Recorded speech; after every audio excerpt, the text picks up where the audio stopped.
Hey everybody, it's the Herb Guy. I know I don't typically talk on these videos, but I'm going to do a quick one up right now. I have a friend from work who said he wanted me to cook him some of these blossoms up. He's into Cajun cuisine. So I don't have, this is for the these are from the Daylilies, I'm sorry. These are from the Daylilies. You get the ones that are really firm, like this. And I'm going to make him enough to have a small side. Now, you know, it's got to travel for a while, so I don't know how good it's going to taste. So, sorry, Robert, if it's a little soft. I got enough here. I'm going to get you a decent enough you can get a taste. And there. So, what I ended up having here is I have about this many to make a side for him. This is going to be a 3-minute video, so hopefully you guys will stick around for this. Hang on, I'm going inside. Okay, so you take them inside. I just rinse them off with a little bit of water. It really doesn't have to be all that technical. I mean, you might want to make sure there's no bugs on it, obviously.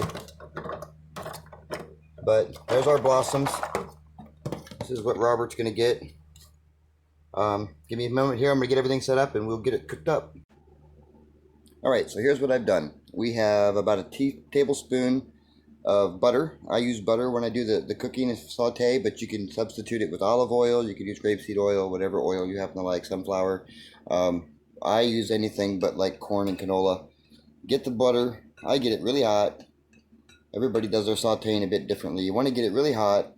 You kind of want to sear it without burning it, and you don't want to leave it too long or it'll get soggy, and that may not taste as good. So once that's all like that,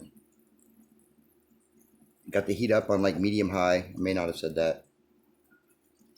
Put those in. I have a little bit of garlic powder.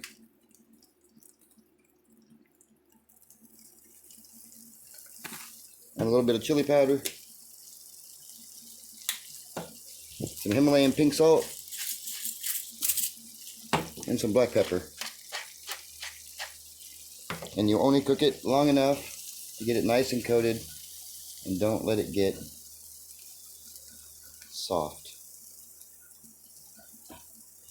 This is for Robert today. Let's see how he likes it. You only need to saute for a few minutes, as you can tell. They're cooked. They're not soft. So hopefully he's going to enjoy this. I'm probably going to eat a few though. Sorry, Robert. Thanks for watching. Let me know what you think in the comments below.